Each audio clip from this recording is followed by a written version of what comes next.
Okay,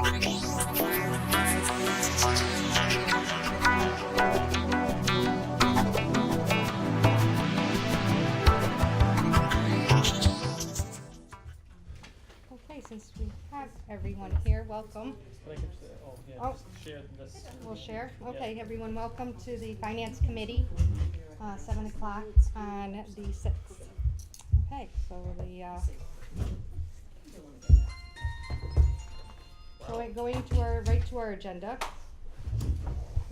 Let's see, the first thing is the Park and Rec Department. We are gonna relook at that, the reorganization and the cost savings. So, Well, so before we actually Mhm. jump straight into that, Okay. I'll get that as soon as I stop yapping. Okay. Well, maybe Molly knows. Molly, when our terms are up here, is it usually one within a year? Hello? And is it a 3-year term? For Finance Committee, ours, do you know? Okay, One within we're a actually in the meeting, so I'm gonna Yeah, put you so on speaker one, and two, announce two. your presence. One or one? 1, 2, 2, Alright, and then thanks. 3 years, so each year 1 or 2 is up.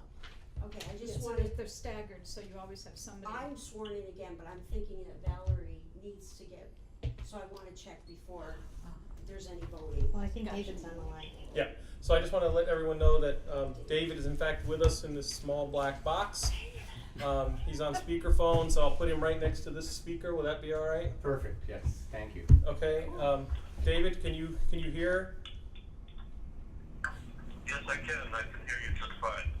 Excellent. Why are you bothering I'm not bothering him, he volunteered. me? Ugh, you should be My dinner is vacationing. on fire, so I may hang up at the moment and call you back. What was that? What do we have? His dinner's on fire. That was just marshmallow. Some things are not to be believed. Yeah, fire. Yeah. It's very appropriate, David, thank you. Okay. Why don't I have a list of things just to touch upon. I didn't know if you had something yourself. Well, since you're on the phone and you're possibly in flames, maybe you should go first. Yeah, okay, so, pouring some water on my dinner here. Getting the flames out, okay. Alright, so good, alright, so the crisis is averted once again. And the good news is that they're not gonna prosecute. Yay. Alright. So this stuff is caught on fire, so I'm just gonna let the heat cook it like this. It might take a little longer. So Finance Committee, I'm back. I'm giving you my full attention now that things are not on fire. Yeah, we have a tri-board meeting coming up on Yeah, Wednesday the 12th at 6 p.m. which is up. And I'm wondering if it's okay if I go ahead and post you for a meeting. I probably will have some minor end-of-year transfers at that meeting. I know that there's a couple of accounts that have run a few $100s in the red. I'll work with the accountant on that, but we're thinking that the insurance is maybe $500 more. This is property insurance because of all the new vehicles. And we have, I'm not sure where we're with legal, but we may be a little hot on legal. Things like that, nothing major at this point. Okay, and you'll have that for the meeting on Wednesday? Yeah, and it's time sensitive, so I know that you have a meeting on the 20th. That may be a little too late in the game for us to effect a transfer. Okay, alright, well that's fine, prepare what you need to And prepare. the reason why this is important is twofold. First, that any end-of-year deficit is a double whammy to the taxpayer. First, you've got to raise that money at the next town meeting, so you're taking money out of the budget in order to address the shortfall, and it's a deduction from your free cash. So it's for every dollar over that we don't deal with the transfer, it ends up costing the taxpayer $2. So we want to be responsible about that. So if I could ask the two chairs to put together an agenda, that I can take care of the posting part of it. Sure. Yes. Okay. Just moving on, I saw the email about Hadley Media wishing to transfer from salary to expenses. I fully support that, but the process that we should observe is to have the town meeting take a vote on that, and I've already prepared Article 1 for the October town meeting to address this issue. Okay, so then that's pretty much decided then. Mm-hmm. Yeah, I did a little bit of research this afternoon. I didn't find anything in law, Massachusetts financial law, that allowed us to make that kind of a transfer this early in the game. We could do it at the end of the fiscal year, so we could do it this time next year, but at the beginning of the fiscal year, I just don't see any kind of process by which we could do that. David, I have a question. So when anybody needs to make a request from the finance committee as far as transfers, they're not supposed to directly come to us, correct? Or are they supposed to go to you first? Well, it depends. You have a number of independently elected commissions and boards out there that can go directly to the finance committee without going through me or the select board first.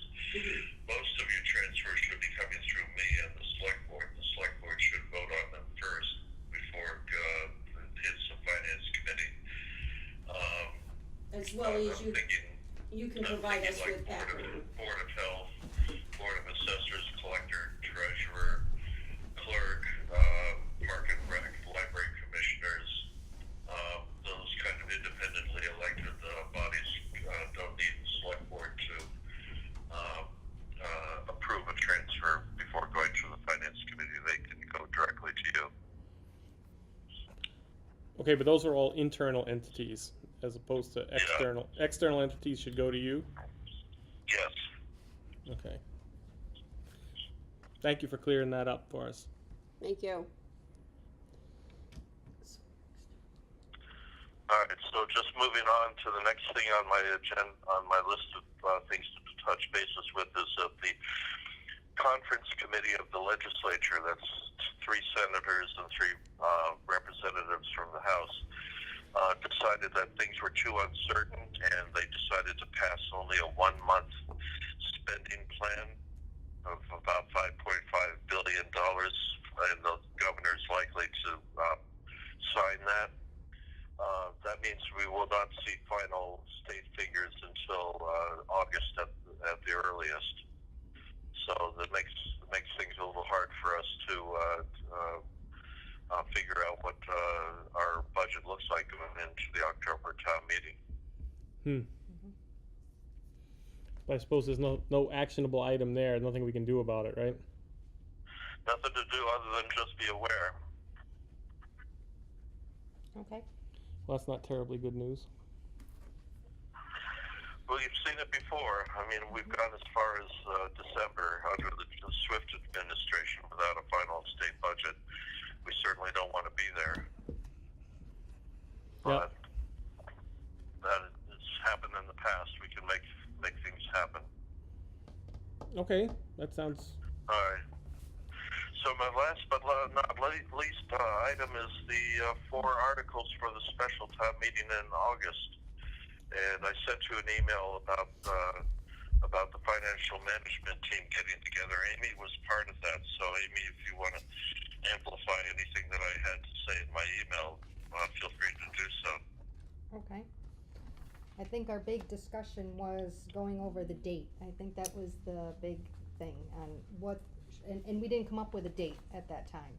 But we wanted to discuss about pushing off the date because we wanted to inform everyone and wanted to have plenty of time to get all our facts together regarding these 4 items and then present it to the town. So.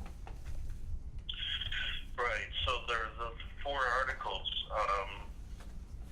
and I'll just run through them very briefly. There's $1.8 million for the senior center for the additional costs for building a senior center sized at the original dimensions that the committee had proposed. There's the $400,000 for the land. Hang on a second, David. So, Sure. would it be possible, I don't know if you have this figure or if this could be generated relatively quickly, but when you say 1.8 million, I realize that's the amount that they're asking for in order to, get the building that they want and should have. But what does that mean to the taxpayer on their annual bill? I think you have that in notes on the board that I sent around, but I think it worked out to about an additional $37 per thousand for the average household, single-family household. That would be valued at $319,000.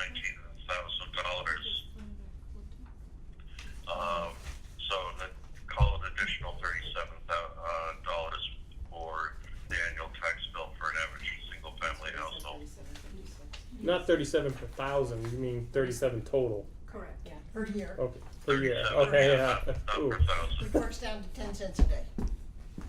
just trying to make sure we know Yep, all our yep, bits and yep. pieces. Yep. Oh, that's right. All right, go ahead, next, go ahead on your, Okay, second article is for the Chapter 61A land that's coming out of Chapter 61. The town has right of first refusal, which they have to exercise within the 120 days of the notice for the land being sold. That 120 days runs out sometime in September, called September 18th for easy figuring. The selectmen will have a public hearing on this after the tri-board meeting on the 12th, and they'll make their final decision on that issue right there. That's the only thing that's really driving this special town meeting in terms of getting it done before October. Is simply the countdown on the 120 days. okay, Any word, David, on the checking the land, was it the boring? Yeah, so I was working with the owner's project manager and Chief Spanknable today about getting the soil evaluation. So we will get it tested. We have to give the property owner reasonable notice, which, and I think in all fairness, we should give them at least 72 hours notice that we're going to be on their land. So we've got this thing already moving forward. We have the money for it. Thank you very much. And I don't know that we're going to have the results by Wednesday, but things are moving forward there. okay. And do we have a more accurate comparison of the costs of remediating the property next to the North Hadley Hall versus the price of the purchase of the new property? They're comparable. It's like $375,000 to do the subsurface restoration at the ball field at North Hadley Village Hall versus call it $400,000 for the property at the Stockbridge and River Road Drive. And what about the cost for water issues over time in that spot next to North Hadley Hall? Well, we have sewer and water to that property already. I've asked DPW to check out to make sure that the infrastructure is sufficient to handle the amplified use of the property. They seem to be happy with the water pressure and the sewage line capacity there. Okay. All right. Article 3 is $810,800 for the fire substation. That's the differential between what they've got and what they need for the building at the ball field. Okay. And presumably, And finally, presumably and that finally, I'm sorry, presumably you that had a question. that figure would be similar if the substation was built on the Hanoski property. Well, you could take the 375 off the 810. Well, yeah, but then you have to put the cost of the property on, so Right. works out to be about the same. Okay. Yeah. All right, and then the library decided that they would take a chance and put their article on for $3.5 million and change. Just to give you some perspective, perspective, back in last October, we said that we could do 3 buildings: the senior center, the fire substation, and the library, for a $95 impact on the tax rate over the next 20 years. Yeah. So the current warrant adds more money into the pot than we were anticipating last October. So the current warrant adds up to about $6.5 million. $3 million of that is new money that we had not anticipated last October. And So I think we're all comfortable in saying that the $95 no longer applies if everything is approved. and do you have an estimate on the new figure? We do not. Okay. All right. At least I don't. I think Linda might be in the audience. She may have some information. She is indeed in the audience. Well, he gave the 3675 on the senior center, and that's 1.8 million. And how much more is the 800? So about half that. So let's call that another $15, $16. And then the 3.5 for the lot. That was already in the 95. That was Yeah, in that there. was in there. Yeah. So, where's the remainder, David? You said it was. You said Well, you've got the 1.8, you've got the 810, and then you've got the 400,000. That okay. works out to a little north of $3 million. Okay. So it's closer to the 95. Doing it just straight as if it was the same amount each year, but we have some working to do. It could be up to 145 to 150 instead of 95.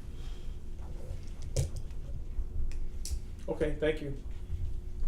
All right, let's go back to Article 2 and just talk about the possible approach, which I think it came out of the financial management team. Dan Zadona came up with the ideas, so all credit belongs to him. He said, why not borrow the $400,000 within the levy? That would mean that we would not have to hold a debt exclusion vote on the property until we get to the fall town meeting in October, and we can re-vote and reauthorize the $400,000 to be debt excluded. And that way we can have the planned fall ballot vote on that and any other capital articles that may arise. Maybe you can flesh that out a little bit more for us. All right, so you can there are 2 ways of borrowing that affect taxes. There's the borrowing within the levy, which means that you're not asking the voters to add to their tax rate or their tax bill. You have to fit it into the budget within Proposition 2.5. And so we're carrying something like $150,000 of principal and interest within the levy right now. We would be adding something on the order of $20,000 for the $400,000 parcel if we decided to do that within the levy. So we have to find somewhere within the levy an extra $20,000 for, I think, fiscal 19. Is that right, Linda? For fiscal 19, yes. Yeah, fiscal yeah. 19. So we'd be going into fiscal 19 with an obligation of $20,000 to fit into the budget somehow. But David, remember at that point, the borrowing that we do have within the levy is dropping quite a bit. So, That's true. So you could feather it in that way. right. So that's one choice. It makes it easy. You don't have to go to the ballot for the debt exclusion vote. You just take a town meeting vote. It has to pass by a 2/3 majority vote, and you're done. And in a situation where you have a short turnaround time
if the senior center 1.8 million passes and the substation passes, will that have to, because it's an increase, will we have to go to ballot on that too, right? Right. The increase is too large for us to fit within Proposition 2.5, so we would have to go to ballot votes on those items. I have a question on so the 810 for the substation, what if that doesn't pass? What is Plan B?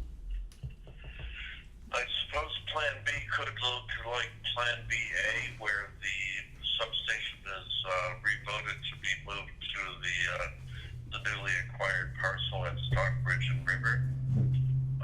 Or Plan B would be to keep the substation on the ball field at the North Hadley Village Hall. But it would have to be a much more reduced substation. You'd have to reduce the functionality and the footprint of that substation in order to fit it within the budget that's currently available. Okay. So because the land is, I think you're putting that number 2, correct, before the substation. So if that That's right. if that passes, for some reason that passes, then we wouldn't need so much for the substation, because hoping that we're gonna be moving the substation to that other piece of land, that's the purpose of us looking at it in the first place, then it would be more like 410 that we needed instead of the 810, correct? I believe that would be correct. And how would we have to vote for it then, or can we change the dollar amount on the floor? We're going to have to vote to reallocate the borrowing from the North Hadley Village Hall to the new property on Stockbridge and River. If you remember back in October, the motion that was voted on specifically mentioned the ball field, so we would have to rescind or revise, I guess that's the better way of saying it, revise that October 2016 vote. So this is not going to be a quick process. We're not going to be able to just turn this around without a town meeting vote in October 5th, 2017. Okay.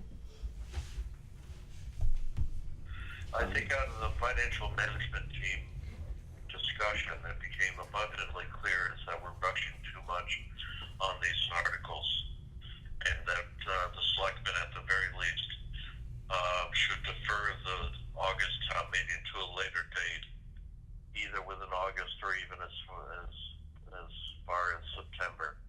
I know that that's an unpopular recommendation, but I have to say that we're going about all of this all wrong. We can't be spending $6.5 million in a rushed manner. You're not educating the taxpayers, in my opinion. Right. So putting it off is a really good idea, and really getting, everything, well, all our I's dotted and T's crossed. We keep going back to the taxpayers and hitting them up for money, and it's not a good way of doing things. And the rush, I agree with you, the rush to do this is, in my opinion, ridiculous, to be honest with you. So at the at the tri-board meeting on Wednesday, I have this special town meeting warrant very much an item of discussion. Because my select board has voted to hold the special town meeting on August 3rd, I'm going to proceed as if we are holding it on August 3rd. And I'm going to do everything in my office that I'm supposed to do in order to get the articles in motion ready for the select board to sign off on July 12th. So I asked the finance committee if they could make recommendations for the 4 articles that are before you, with the possibility in mind that the selectmen may be posting this warrant in July. Well, for me, I'm not going to stand up in front of all these taxpayers and say I recommend this. There's not enough information there to give them. I mean, so I don't know how you can ask us to say, oh yeah, let's just borrow all this more money, and we can't answer any of their questions. It's ridiculous. I'm not gonna do it. I wouldn't stand up if somebody asked me a question and say I was in favor of this, because we don't have enough information to give the residents of Hadley. We want them to pay, but we just don't have any answers, and it's not good practice, in my opinion, especially when we're looking at doing HR and hiring different people and looking at departments that maybe, changing the way they are, or, the structure of them. It doesn't feel right to me, and it's really just not good practice. I don't see how personally myself, I would not be willing to vote in favor of these articles. I don't know about the rest of the Finance Committee board, but that's me.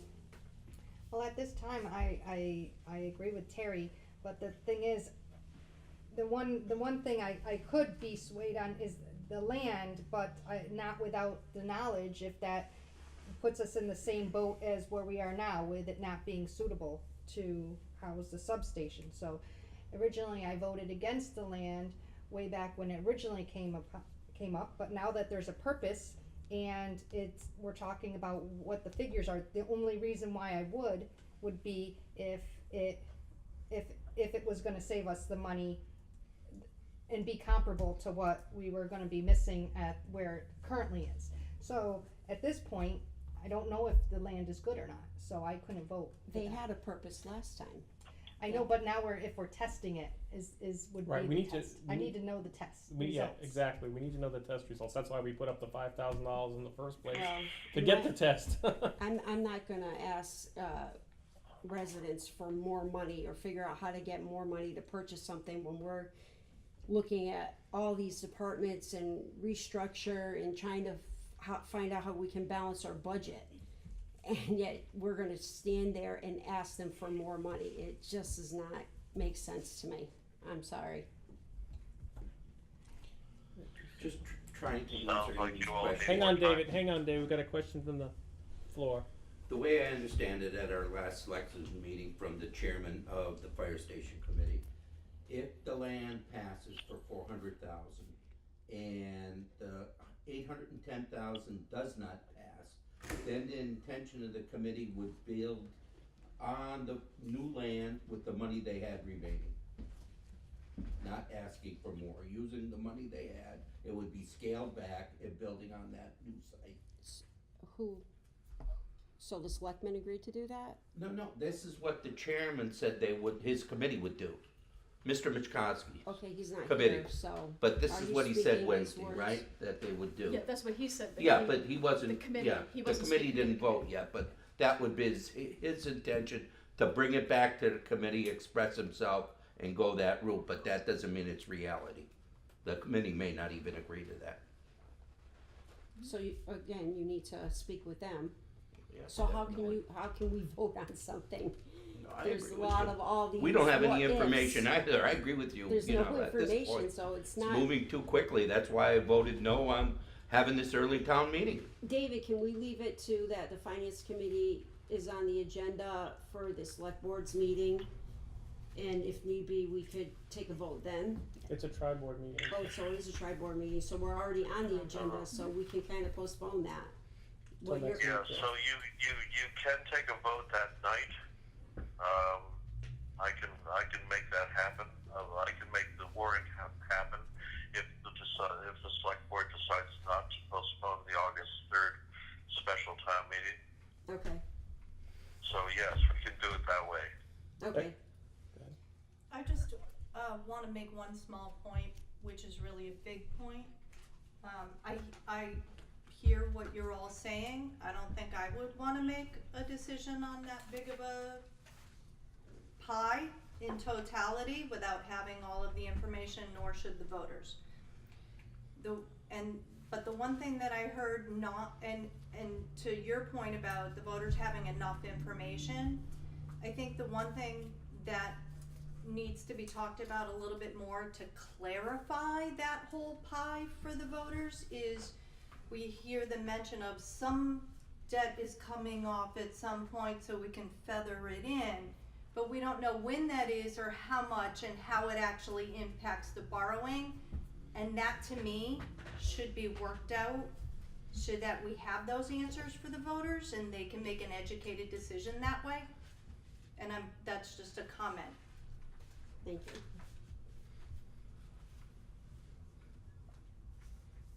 Dave? Another piece of that is that both the fire station project and the senior center project have been pushed back a bit from the original time that the borrowing was gonna start.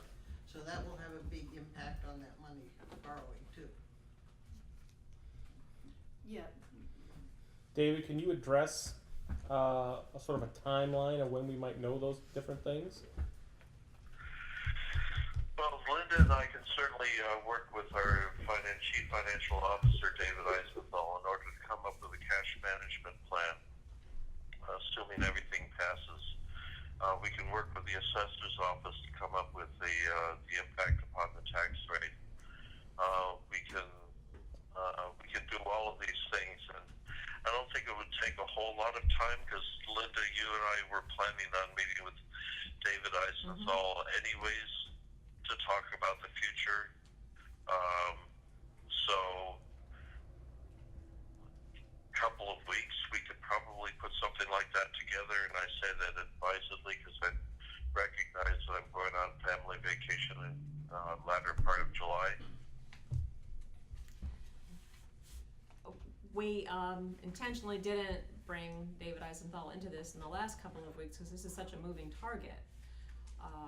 He called to talk us to set up a time to meet with about the current borrowing, and then we said, oh, by the way, we have another town meeting coming up, and we have an article on it, and a couple days later we had another article on it. So we just let it go. We're kind of letting the dust settle on this, because while we can say this is the total borrowing and divide it up, and the assessor helps with that and say how much it would be, this how it would work in the long term, it's something that that can be worked on, but not with multiple scenarios. Like what is it what does the select board, what does the tri-board want? What's going to the meeting? What are you going to support? What's the most likely?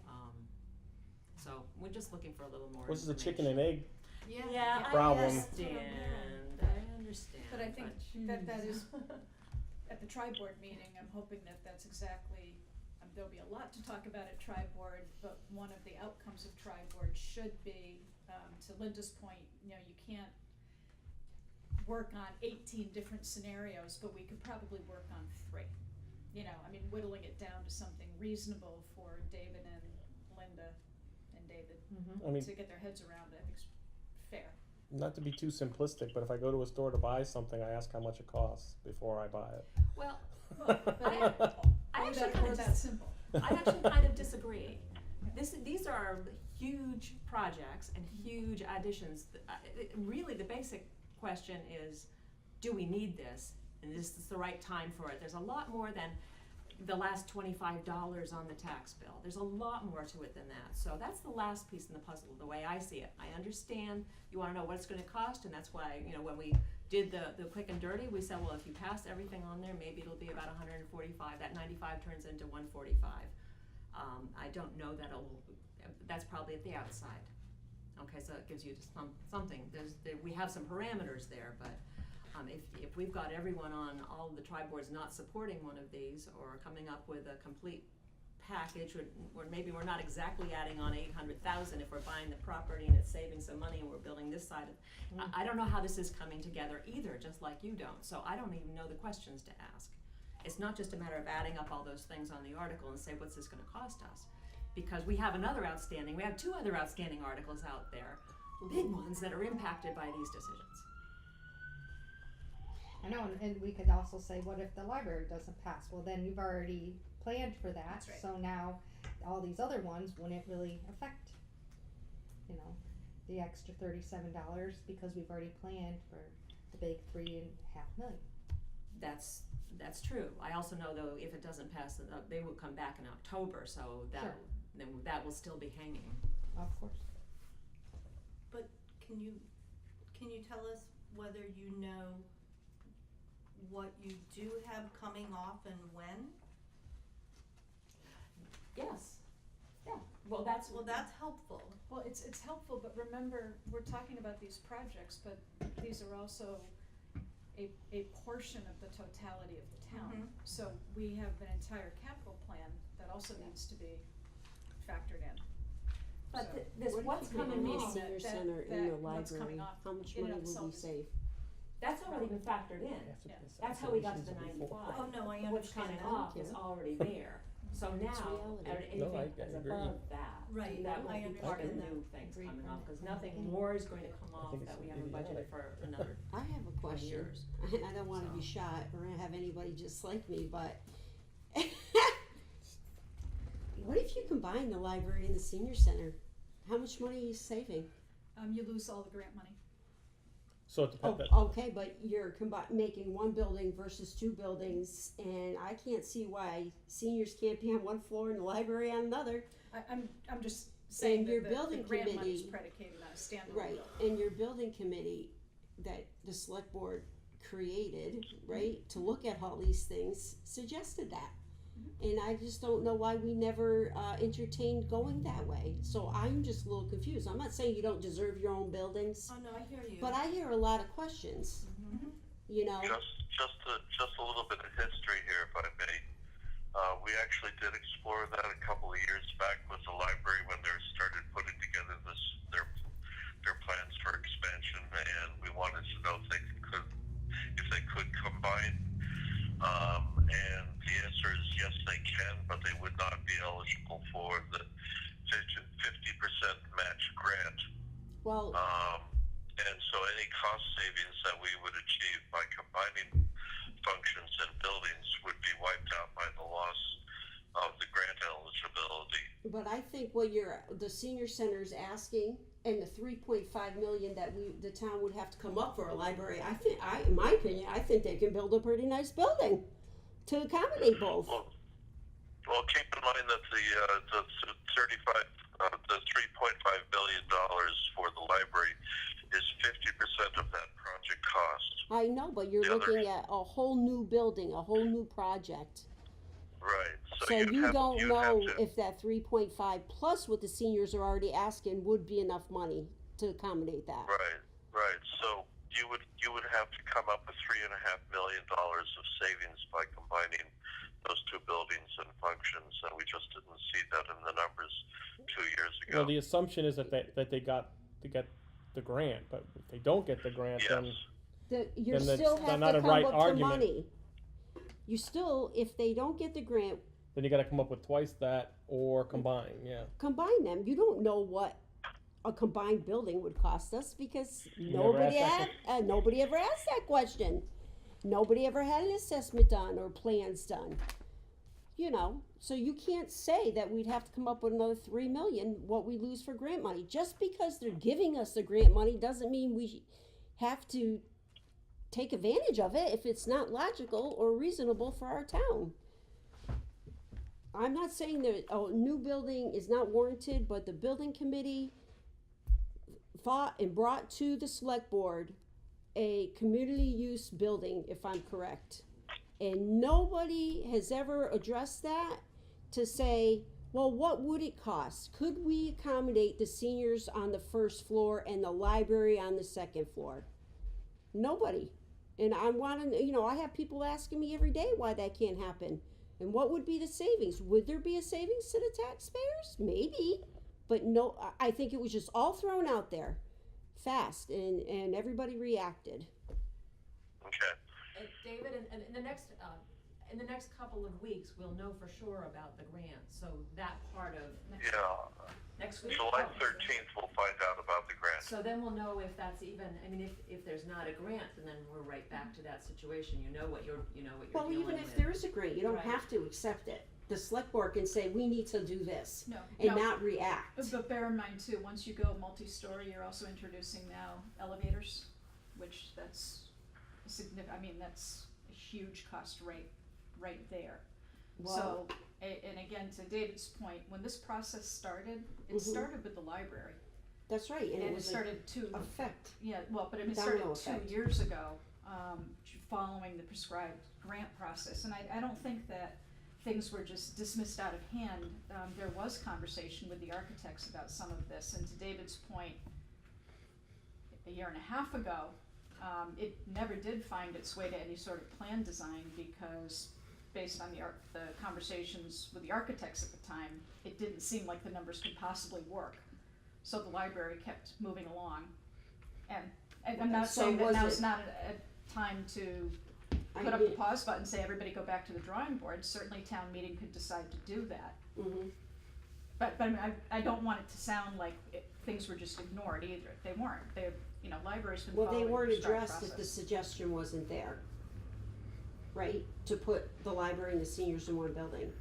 So, was the suggestion there? So, you know, so it could be looked into? Yeah, no, it was a thought, again, Okay. 2 years ago. And, you know, the thought of an elevator, that doesn't really scare me because, you know, you don't know what the price of the building would be, including the elevator. Well, actually, if I can speak to that, we do. We know a square footage cost for our building, which is practically identical for the 12,000 square foot library. Their total cost would be 7.2 million, and ours is 12,000 square feet, and it's gonna look at 7,100,000. The square footage is identical for cost, so you stack them on top of each other, it's not gonna save you that much. Well, And I add would an like elevator. somebody, And add the elevator. And add the elevator. right, well, I don't know, I just would like I to, understand what you're saying, but I'm saying that it would be everybody go back to the drawing board and come up with a whole new plan design. right, but at least you're being honest to the taxpayers, or not dishonest, but at least you're giving them information. And not try to push this stuff through and not providing the correct information that they need to hear from us. So, again, I would not stand up on town floor and suggest these things without having answers to why it's a good reason to do these articles.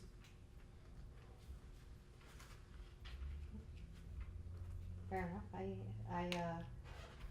I often was curious about the, why they didn't combine it, and I thought it was very interesting, the other day when we talked about, how the senior center now is kinda like a community thing, but now, once they build the new one, it won't be so Yeah, much strictly community. seniors and, That was very interesting, I didn't realize that was happening. Right. Well, if you look at the warrant, you wanna talk about? Yes, so I don't know if you all have the complete warrant articles with the narratives, the final version. Or we have what's given here of It is, and at the end of the narrative, explaining where we started and why we are where we're at. We had a meeting, I don't know, 3 weeks ago, and Jerry Devine had a really good point that he said, you know, there's a difference between having a permanent resident in the building with you and having occasional usage. And I said, of course there is. We have 16 different groups right now that are occasional usage outside of senior center hours.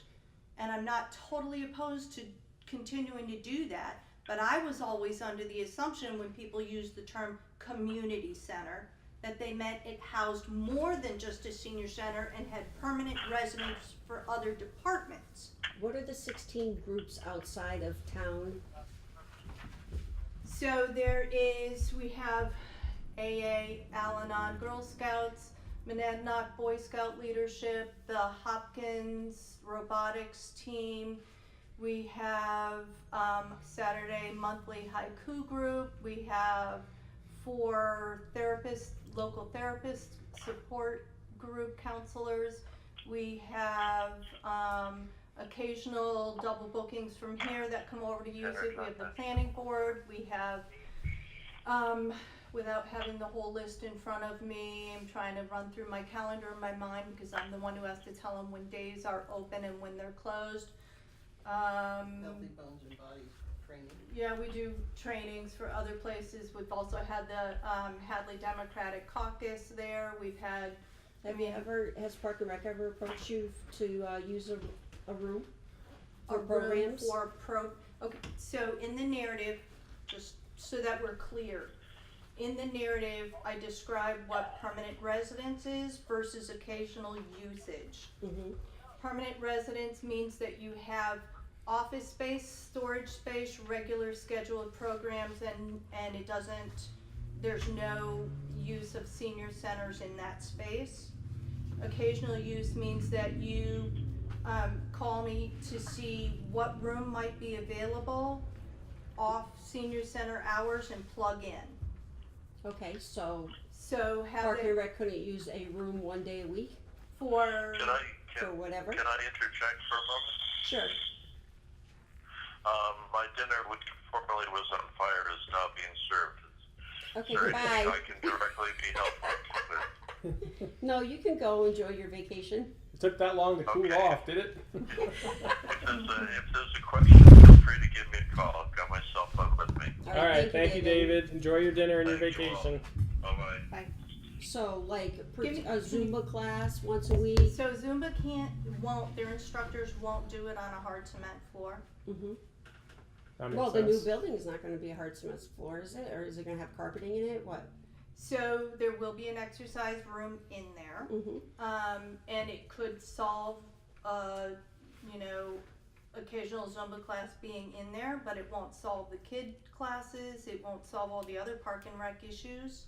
So the occasional use people are going to be included in the new project or not? In the narrative, you'll see that we want to, okay, so the way that it stands right now, I've been here, July 15th will be 4 years.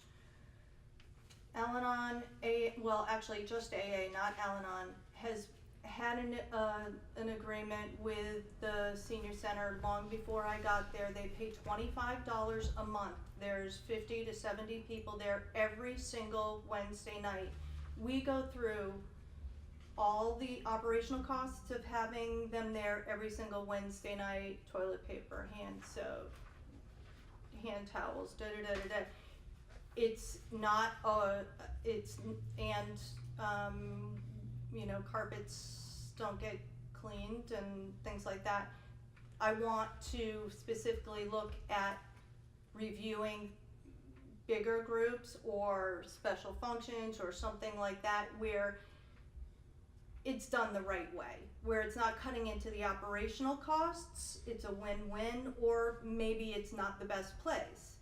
But So, I thought that was a wonderful thing that you do have that there, that's for our Hadley residents. But we're That's- losing money on the game, and our but seniors are sometimes it's exercising. not always about the, you know, bottom I line get figure. It's a great service. It's a service that we I can help understand that, and that's why we schedule all these other groups.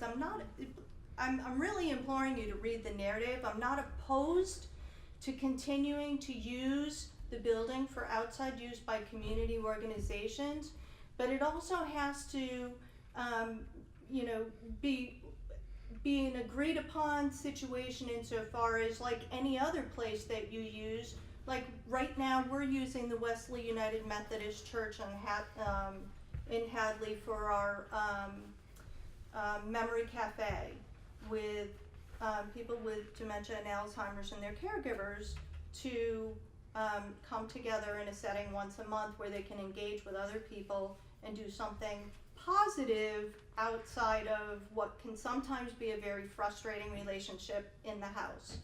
And we couldn't have it at our center because it's not easily, you can't easily get in and out, and there's not a place that's adequately heated or cooled that was conducive to that. So we had to go through a 12-page contract with them. They're not charging us because it's a community thing and they're happy to be good neighbors and they want to support that.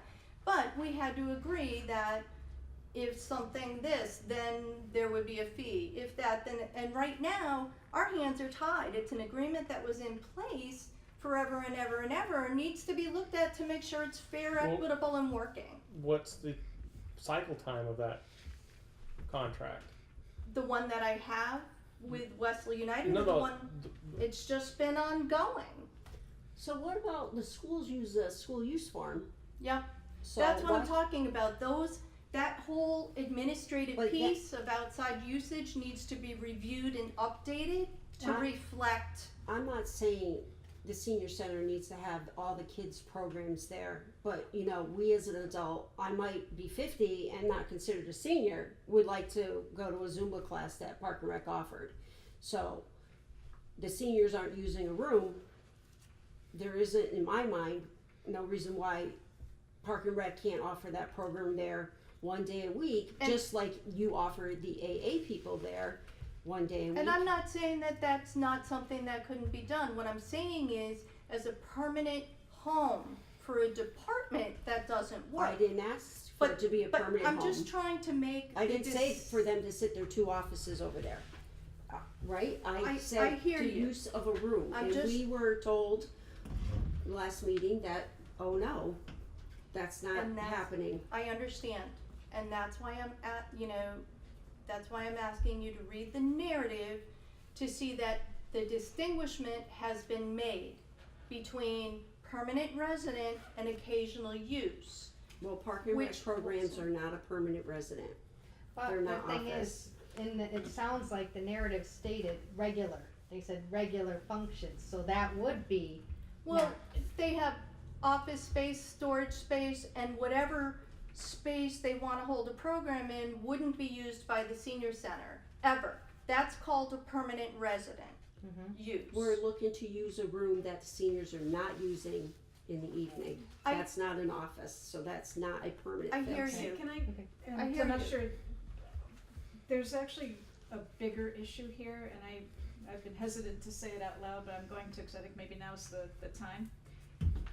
To Suzanne's point, and your point bringing up the schools, the school committee established a building use policy because it's under the purview of the school committee to determine the use of the school buildings. Right. Everything's town-owned, but that is under their charter, so to speak. We don't have such a policy. When I say we, meaning the select board has never established a building use policy. There's a mental leap here being made about kind of ownership and control. And I think we need to take a step back from that, because at some point we have to have that discussion. And right now, we're getting into an argument about this where, well, no, Well, I'm it's, just saying I'm it's, all about share within the town. right. I've But- said it many times, and it's just like, I'm not the only one, so other people have to be receptive as well. So I'm just saying, I think that that's a bigger discussion Right. to I be agree. had across the town about how we utilize our town buildings. Well, I think with them wanting more money, it needs to happen sooner than later. And that's what the narrative includes. It addresses And I think the that. select board needs to really look at that, issue as far as. Yeah, I mean, this narrative, we're just seeing it that, now, yeah. right, this Okay. was Right, just handed and- to us I today. guess we're It'll just be a giving good it plan to Granted. us. for Granted. Wednesday. Granted, Yeah. I hear you, and I'm happy to answer questions or scenarios. And in fact, my response when Jerry, said that was, prior to that, I said, I'm hearing a lot of people say, why isn't it used for this and why isn't it used for that? And I said, with the exception of one department, Hadley Media, nobody had actually come to me and said, I would like to be in your building. And, as a permanent resident. And I said, if people are wanting to do different things, I need to stop hearing like Well, this. it's not it's up to the select board, in my opinion. These are town-owned buildings, and I I think there just needs to understand. be clarification, that's all, what I'm asking, is clarification. So I maybe. hope that gives you some clarification, and please feel free to, call me if it doesn't, and we can talk about any concerns that you have outside of that. I just wanna have conversations. So, Should we, it's well, almost next- 8:00, yeah, so, in addition to all of these new, I'll call them new projects, right, we have other issues that need to be addressed in town as well. Right. We have a fire chief who has recommended that we go to a full daytime firefighters, professional firefighter force for the daytime. We have a need in the town for IT. We have a need in the town for HR. We, have a lot of things that we need to address financially, and the current budgets, current revenues aren't covering those things. So we're at a tipping point now for FY19 where we're either going to have to make some things go away in order to make other things come into being, or we're going to have a tax increase in order to pay for everything, for everybody to get a slice of that pie. We need a bigger pie now all of a sudden. So we as a finance committee need to do our due diligence and decide what sort of non-essential services can be cut in order to make room for essential services like the fire department. Maybe not cut, but restructured is more of the word that we wanna. Okay, well, you can Use. use that word if you like. That's fine with me. But at the end of the day, there's a pile of revenue, and there's The now end result's the same. slightly larger pile of expenses, and we need to get those back in balance. We've been doing, That's for years, been borrowing from Peter to pay Paul between fall town meeting and spring town. Oh, we'll clean it up at fall town meeting, and we'll hopefully get back some mystical free cash. And I don't think we really want to operate like that. And or maybe we'll borrow from OPEB, and hopefully there'll be enough free cash to put it back. And that's a bad way to proceed. So I agree. So that's where we are at, looking at different things. So, the discussion has been dominated by all these new projects, but we peel all that back, there's a whole nother mess under it that we need to get after. Can I just offer some different language? Sure, go ahead. Taking off where Terry was going. I just think we want to be cautious about, again, people take away. And so, to Terry's point, when you say cutting non-essential services, that I know what that means. And that means literally abolishing or eliminating a particular function. So, what I am thinking might be a better starting point, because David's not here, so I feel the need to channel David, who's eating dinner right now. Can we call him? I mean, he's had 5 minutes. David has talked repeatedly about a service delivery plan, and people kind of go, okay, that's nice, but I mean, it's, again, what it focuses on isn't the how. Well, actually, no, it does focus on the how. It focuses on what exactly are we delivering today for services to the town. So in my mind, the first question is, how do we keep level services? How do we keep doing what we're doing, but do it differently? Terry's using the word restructuring. Can we do it differently in such a way that we can reduce our current cost as a first? Then, yes, I've used the word cut before, and I think then I'm maybe a plain person.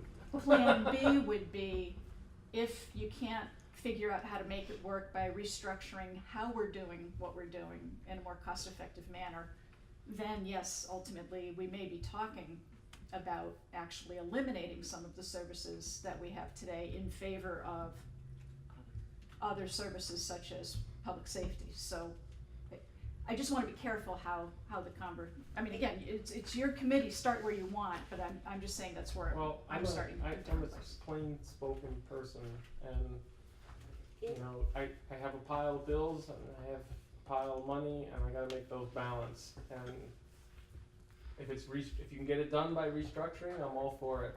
Yeah.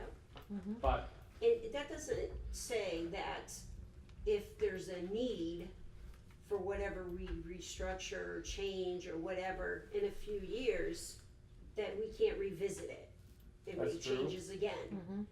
But at this point, we need to, I agree, not using your words, but that's what we need to do. I get it, we all have to balance our checkbooks every month, right? So, starting with that, why don't we just work on our agenda items, there you go. Yeah. okay? Yep.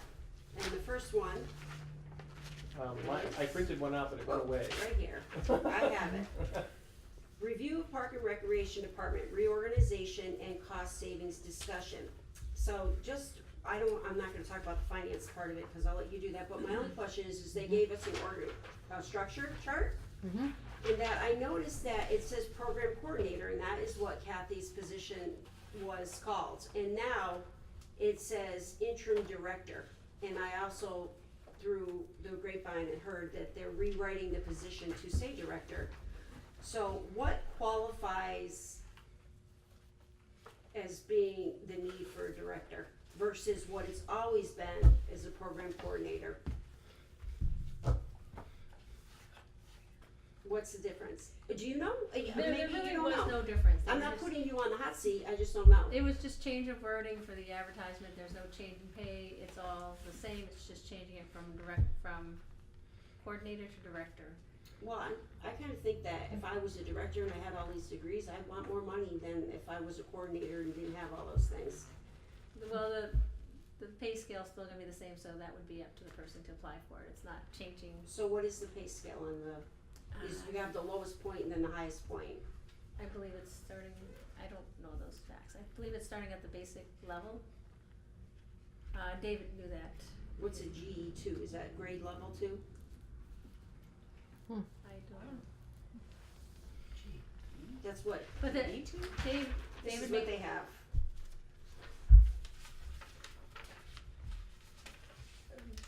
FTE I don't know. 0.71, do you know what that is? That's 0.71 Full-time of a equivalent. person. Yeah, so it's Oh, it's the hours. Full-time Full-time equivalent. 70%. Okay, so GE two under fiscal year 2016 grade, so that's grade, Exempt, level 2, Oh, that's what he is for, exempt. it's on the pay chart. oh, okay, and so what does that start at? I don't have the chart with me. Okay, so I guess it was we, starting at the same, it's the same level as it was, would have been starting under the same title. So they're not changing any of the pay scale if it was hired under that name or the previous name. But the Well, they're previous starting incumbent had over. been there. Right, I'm guessing they're starting off at the lower level, I don't think okay. they're starting them off at where the previous person was. So is it 30 hours a week? Is that what, Mhm. so that's, should be more than 0.71. I guess what I'm saying is I don't have. Well, if you Okay. take a The 40-hour week and multiply by 0.71, what do you Yeah, get? but it isn't, I don't It's think it not was, what, 35. 37 It and a half? wasn't. I think it's It wasn't 25 hours. 35. yeah, she was increased to 30, not 35, Right, from 25. so full-time is 35 and. Full-time is 35 times 0.71 is 24.8. So they're bringing it back to 25 hours? 25. Must be. Or that 0.71 might be a carryover from before, that might not be newly calculated, cause she was increased to 30 hours this year. It was just this year. So that's a 25 hour. Well, if we're talking about restructuring, maybe we could have some discussion on how we might otherwise do it than how it's being done now. What are your thoughts? Well, could this be a sort of part-time contracted out position? We Where- don't have any rooms now anyways to use for programs. Hey, don't slip back. Sorry. Don't slip back. Nothing against the senior center, we just don't. They took away their building, so we don't have anything. Any thoughts on that? You have any thoughts No. on? Point me. Yes. I guess my, I mean, it's a question I'd pose. I mean, I think Yep. now, you know, with natural attrition's a better time to contemplate change than when you have somebody in it. most of their, from what I understand, programs are done either at the school, so rooms outside of where the office is. So essentially, in my opinion, and it's always been my opinion, or even right now, with the reduction of services that they provide versus 5 years ago or even 10 years ago, where most of the sport activities, as I said, Molly and I sat on a lot of those boards together, you know, it's all done independently and not through Park and Rec. Park and Rec does offer, you know, like science things and all kinds of various things that Other are than sports, yeah. other than sports, which still could be provided, but I'm thinking that now, with the time of change, they don't have their own building to use. In my opinion, I'm thinking, you have somebody 25 hours a week, you don't need an assistant.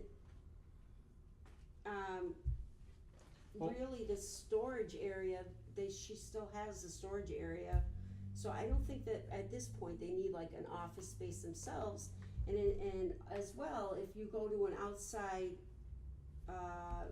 change it to like a subcontractor or, contracted services, then where do the commissioners come and play? Right? I'm not allowed to say the word cut. Um, Apparently. Okay. I was gonna ask a question, what's a day in the life of the coordinator? Okay, you're talking to the newest person on the committee? Yeah, you're the one that came, so. It's okay, we're not holding you hostage You or know, anything. we've been talking about things, like the soccer that's coming up, there's a lot of time spent working at paperwork, doing all the work going into it. I know they subcontract it out, but to do all the paperwork and the behind the scenes, there's a lot of time spent. When you say they subcontract it out, what do you? Well, they hire someone to actually train Run the people to programs. run the program, but there's still The registration. the registrations, the legalities, the monies that has still gone through the Park and Rec, and I know there's considerable amount of time spent on that. It's a lot of office stuff. A lot of it's calling, connecting, and paperwork, and I know there's a lot of time spent on all that. Now that there's not halls, there's been a lot of time spent trying to find locations for some of these events. So I know there's been a lot of legwork trying to find places to be able to do these. So But that's your coordinator that's doing all that, Right. The interim. So where do the commissioners come into play? I'm new to it. Right? We're involved with the Zaturka Park and the future of that. How often do they meet? Do you know?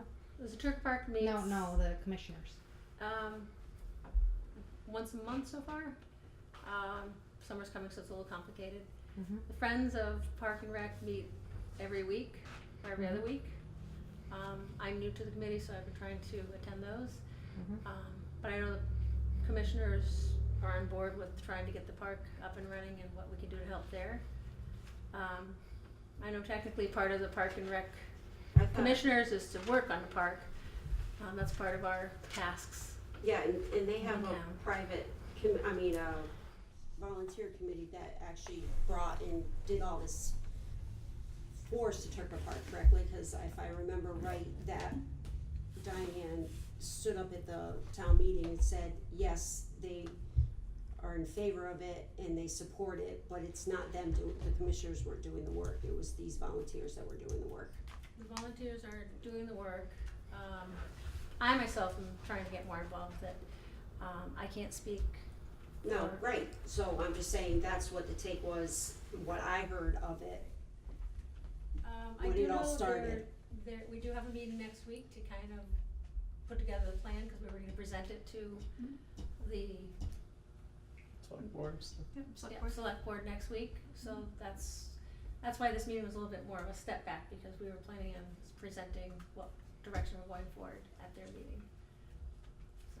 So if the commissioners were not commissioners anymore, who would this department, answer to?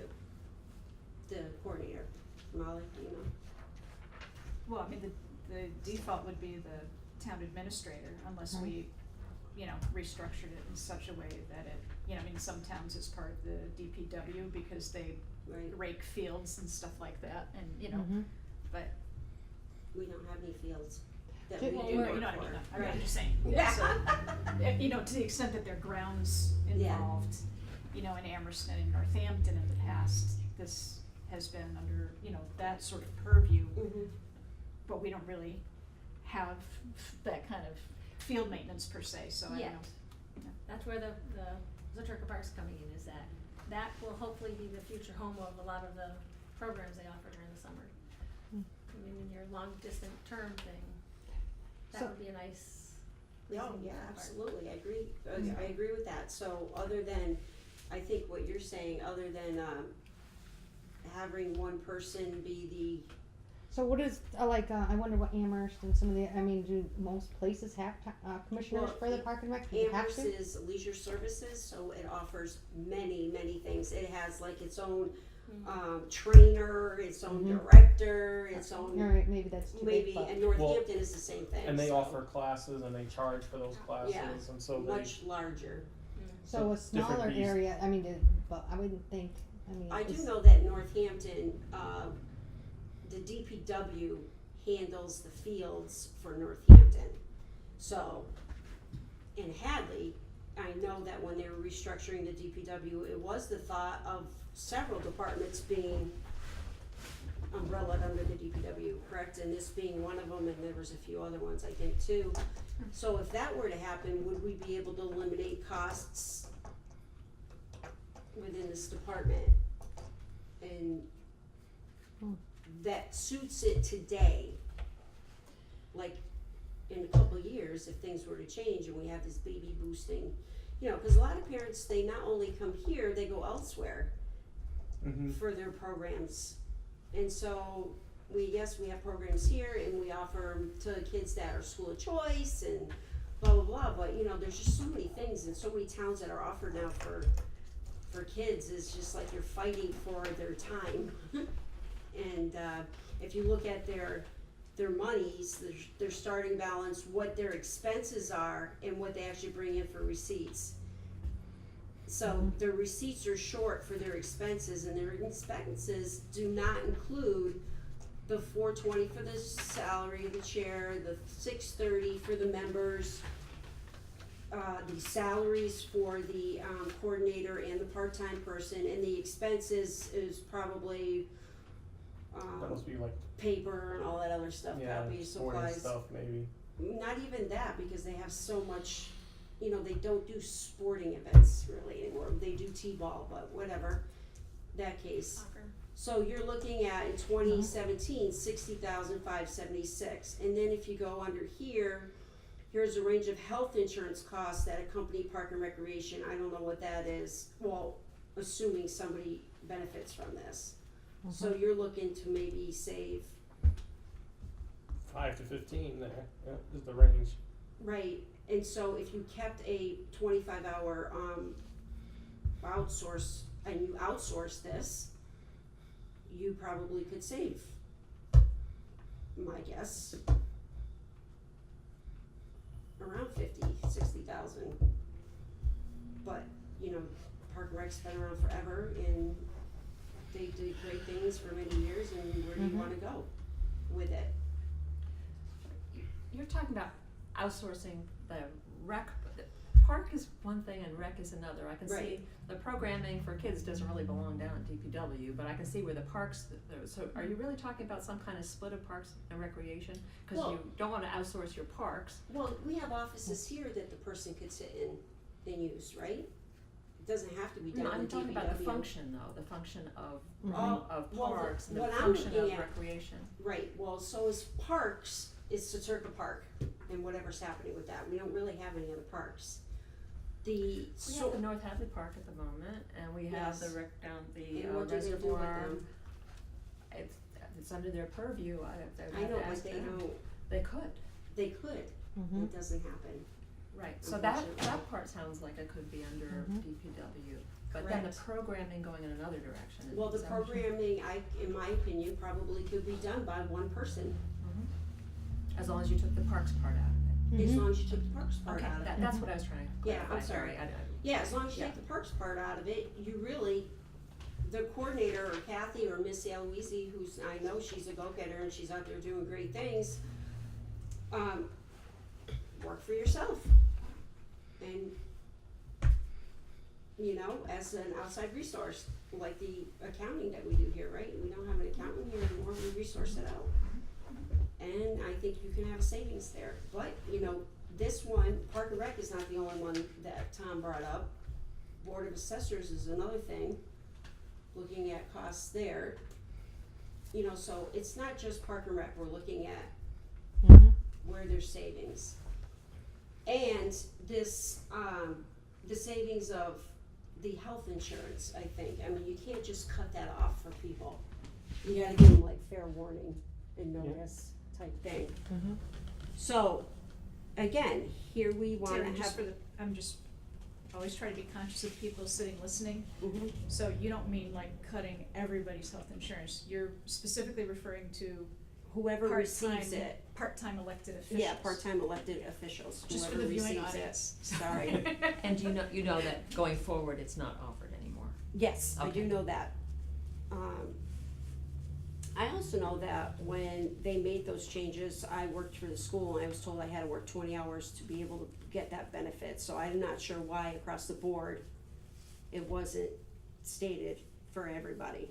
And there are a lot of elected officials, including your husband, that puts a lot of hours in, you know, and there's other people that put a lot of hours in. They may or may not have the insurance, and they put a lot of hours in, and I commend them, because if I had to do what they do every week, I don't know if I would volunteer for these jobs, but I just think that our goal on the finance was to look at each, where can we restructure when the opportunity is there to do it. And I think at this point, the opportunity is there with Park and Rec. So, you can say what you wanna say now. I mean, it comes down to the total budget, you know, we have to get in budget, and that's just the way it is. And so, you know, if we have to outsource some functions to do that, we should do that. We have a short list here, but this list could get longer. We, you know, we're up for discussion on anything at this point. And we don't make a final decision, we only make We make suggestions. a recommendation. That's it. Mm-hmm. But, you know, we're having, you know, votes for tax increases for a variety of buildings, and, you know, we have safety issues in the town that need to be addressed also, and we have IT in the town that's woefully under powered, as it were, and, you know, these things need to be addressed, and we can't just, you know, push it off forever. I You know- definitely Agree see with some you, cost so. savings here, I just see where you're coming from with that. You know, so, That's a and then, you know, possibility. one thing that I haven't heard any discussion about on either of the new buildings is what's it gonna cost to maintain those buildings over time? And where is that budget gonna come from? Oh, right.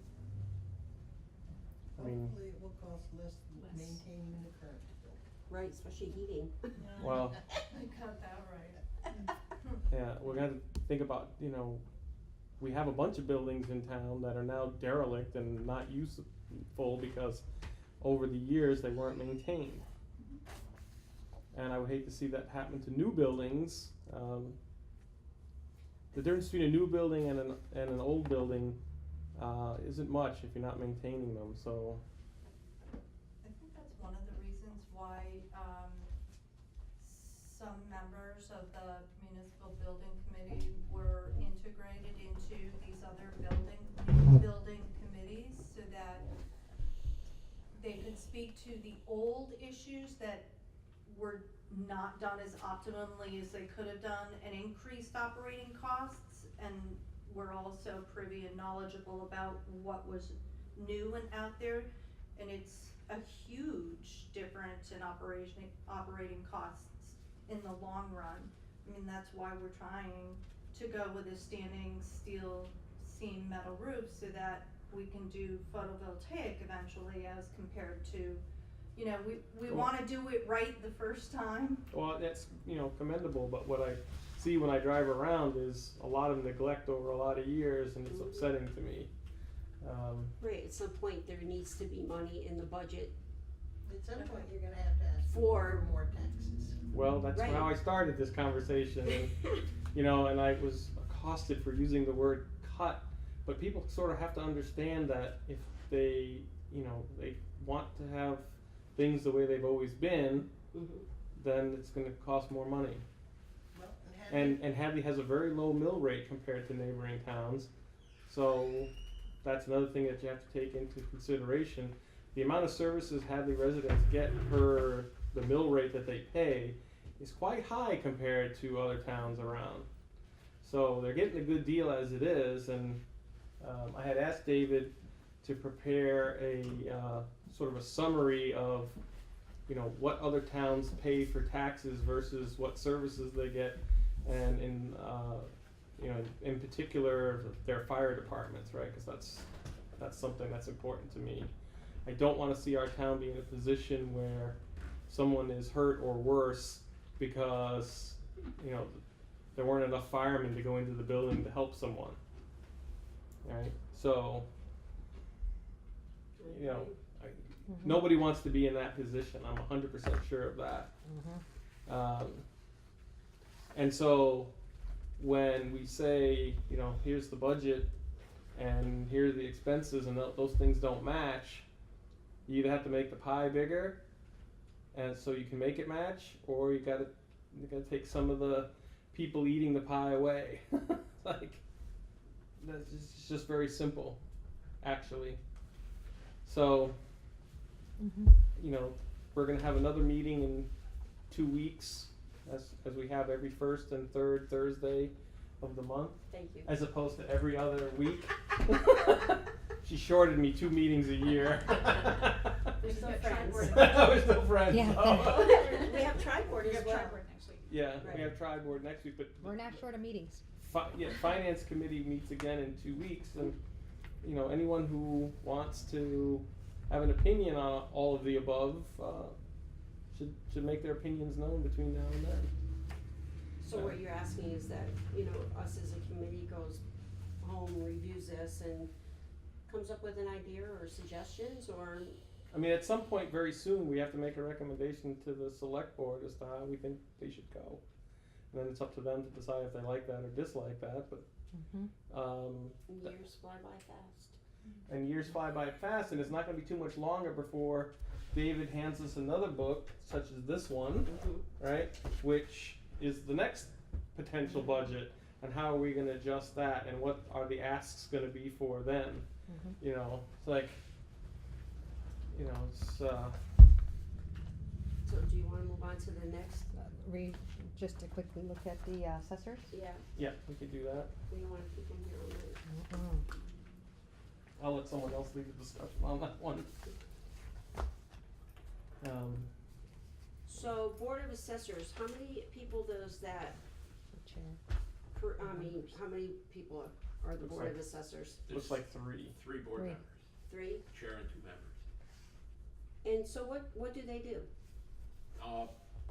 They're in charge of the entire department. Okay, I mean, they meet, they review the values. When people come in, they're the first avenue of appeal. so how many hours a week or a month, how often do they meet?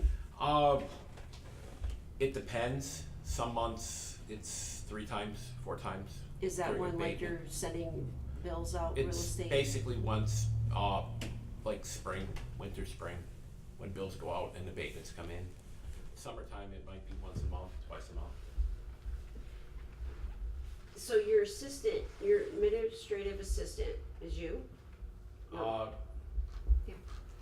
No, I'm the assistant assessor. Oh, okay, so who's the administrative assistant? That's Janice. And how many hours does she? She's 5 hours a week in our department. And so the assistant, you, is how many hours 35. a week? And you're the one that does the bulk I of the do. work. Yeah, Janice handles phone calls and counter when she's there. So if there were no Board of Assessors, what would be needed? State law requires a board in some manner, at least one. You have to have that local review process for abatement applications. Okay, so if you took the assessors away, there's nobody else who can do that? I'm not saying this is what we're doing, I'm just trying to get an idea what they do, I don't know personally. You'd have to set something up in lieu of, if you got rid of the Board of Assessors, you'd have to set something up for review, for abatements and How department. do other towns do it? They have boards of assessors. So if someone if someone has their abatement, does someone go out to the home at like an appraisal and go review it? I'll go out and look at it, and the board will go out as well, usually. Mm. They'll go out and look at it as well. How often does that happen, that you have people, questioning? We'll get between, since I've been here, we've received between 10 and probably 60 abatements a year. 10 and 60? Yeah, lately it's been anywhere between 15 and 30. Do you feel that it's like on newer homes or older homes, or It's everything. It's just just a mix of everybody it? has the right to come in and complain. Is it commercial property too? Commercial property comes in a lot, and we're anticipating a larger increase in commercial. And so you and the board can handle the commercial property as well as the residential? We do that. If they go to the ATB, we need additional funding, which we haven't been able to get in the past. What's the ATV? Appellate Tax Board. It's a state, if they're dissatisfied with what my board does, they can file with the Appellate Tax Board. At which point we'd have to, if it's commercial, we have to hire expert appraisers Okay, and so legal. does Amherst have assessors?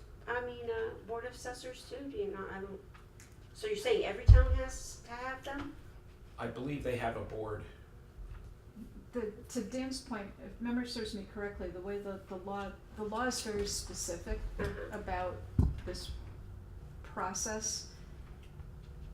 But I know, and forgive me, I have to jog my memory, but I remember when Guilford Mooring was on the board, this was something that he was asking about, and I know he and David Nixon had a conversation about, is there an alternate form, again, a way to restructure this. And I, for the life of me, can't remember what that was, but I totally agree with what Dan's saying, that function, that sort of board function has to Right. exist in some capacity, but it doesn't necessarily need to exist the way that we're doing it, so that would be something, this kind of goes to that bigger conversation about how Hadley is structured, what our Yes. org chart Right. looks like. Right. So there is an alternative, I just can't tell you what it is. And so you only need an administrative assistant 5 hours a week? It's a shared position. Oh, right, oh, It's yes. 10 hours with the select board and 5 hours with the town clerk. She's based in my office. Okay. So that it's not, the 5 hours, there's not a specified When? 9 to 10 Right. or 10 to 11. It works out where it's about 5 hours during the week where she might spend time at the counter or on the phone.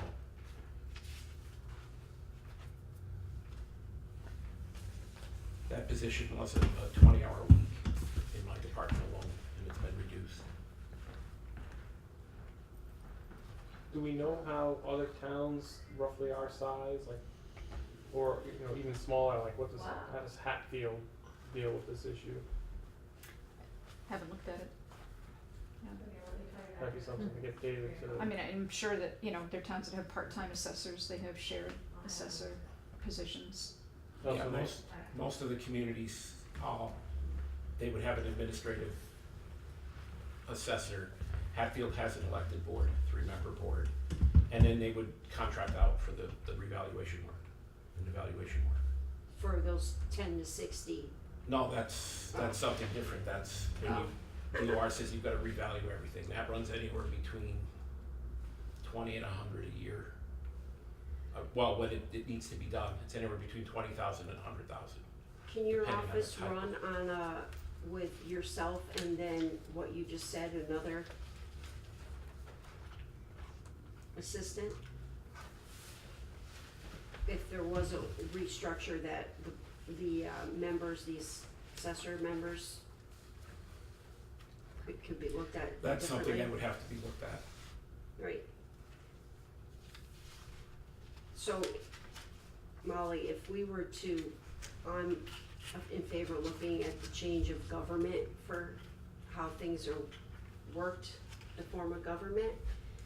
So just hypothetical, if there was a change and it became that we had a, was it a town administrator?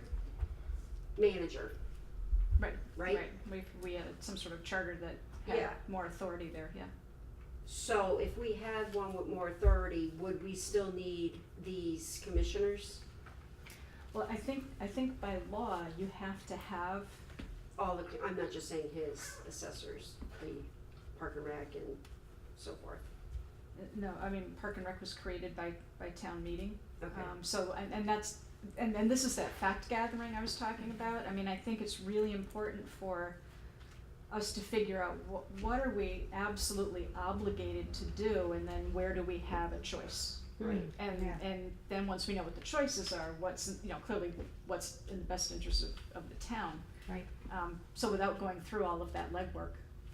So the assessors is one thing that we probably really need to look into as far as what the laws are and what needs to happen Mhm. to have it running correctly. Mhm.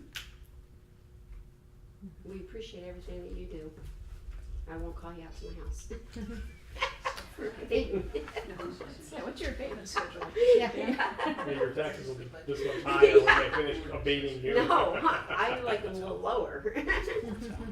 Well, so as do, everyone, but on the other hand, So do you have any more questions for the assessors? no, I don't. So, in your opinion for how it's run, do you think, just because you do it every day or Yeah. all the time, what's your opinion? Do you have any ideas or something?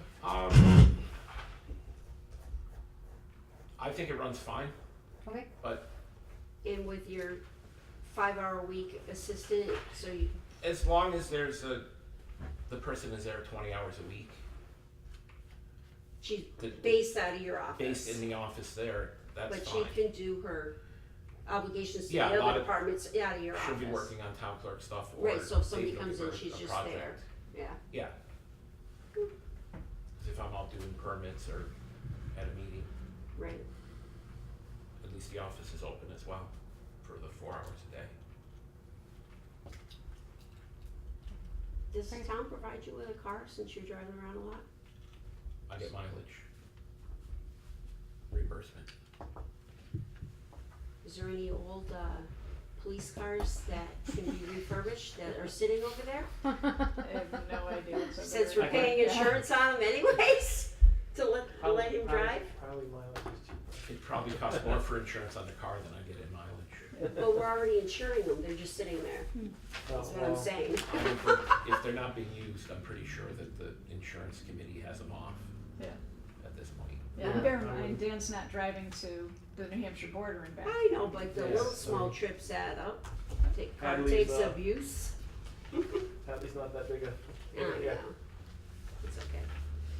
Alright, so the next The one, next is the review of the dispatchers. yeah, I'm not familiar with I any feel of that we this. should pass on that a little bit because that's being reviewed by the ambulance committee. Oh, Or okay. It came up in discussion at In the discussion. ambulance, yeah.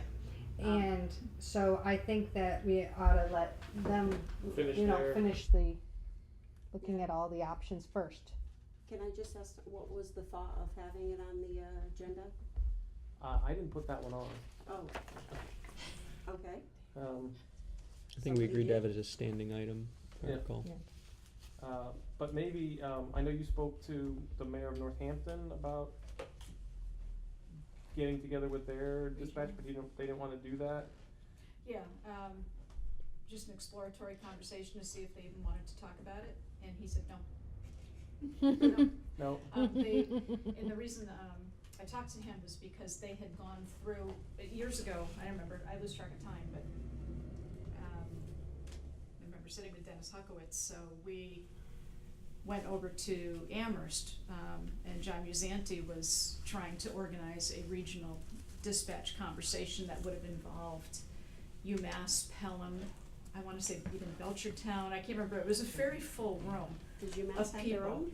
They got in a consultant, Oh. and then they went through all of these number crunching and everything, and almost to the one, people in the room weren't, the logic behind the numbers didn't seem to be working for anybody. So everybody kind of politely agreed to disagree and walked away from the table, and Amherst was going to do further work on it, but that never really happened. I think that the other parties lost interest, and UMass just said, no, we're doing our thing. So it kind of fell by the wayside. and then it came up again in the context, as Amy's saying, in the ambulance work group. You know, there are a couple of different types of dispatching, you know, fire's one thing, and then so in the context of the ambulance dispatching, where you need to have somebody that's a medical dispatcher, the people that we were talking to, other area towns who have ambulance service, talked about the different ways that they have dispatch handled. And then that kind of caused everybody to go, you know, this is its own thing that we need to be talking about, this idea of centralized dispatch. And should we bring that back to the table again? So that hasn't formally come back to the select board or anything, but it is being talked about in that context right now. So our dispatch at the police department, do they dispatch fire, police, and ambulance? Let's They see. do all three? 911 right now goes to the The- state police and then Mhm. comes back, but if, my understanding is with medical, that, Amherst then jumps in. So if they need to have that sort of, medical level of dispatching, then Amherst gets involved. You know, where you're having So somebody what on I the phone thought- looking for. So I thought it was like if you're on your cell phone, it goes to state police. If you're at home, it goes to, and you live in Hadley, it goes to Hadley, It goes to right? our dispatch, right, for, So if you are, say, on your cell phone and you're in Hadley, it goes to state police. State police sends it to Hadley, and if it's medical, then Hadley will send it to Amherst. right.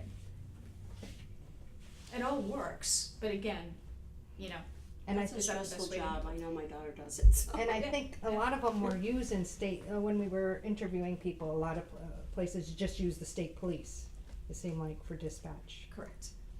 But we have a great area. My understanding is our area is, and our equipment is top notch. Mhm. So, you know, to waste that, or to let's see what we can do to use that, or even to have someone else, even if we were, there's so many different scenarios come in to do that. Absolutely. You- So is it somehow you're gonna incorporate that with the thought of the ambulances? Yes. Is that what it is? Yeah, I mean, I think that's the appropriate Oh, yeah. entree point for that discussion, is in that context. Right. So just as a quick question, because I just don't know, and I kind of wish David was still on the phone, but there's a private EMS service at the end of Route 9, right before you get over the bridge. How do they fit into the whole thing? I don't think that they do really, they're renting that space, from the gentleman, I can't remember, Dan, do you remember the name of the guy that owns that property? He's from Florence, Northampton, I think. Jeremy Olber. Yep. Jeremy Olber, yeah, and so they rent that space from him, they needed a place to position, for easy access to the highway. I think they do transfers, Mhm. right? Transfer. So it's just straight Transfers. private, Because they I have never nothing to do with see- anything? No, nothing to do with it. But there are private ambulance services, which we're expecting that when the RFP right now is being finalized, the wording on it between, the chief and David. And once that goes out the door, it's our expectation that we will likely hear from private ambulance services who might be willing to.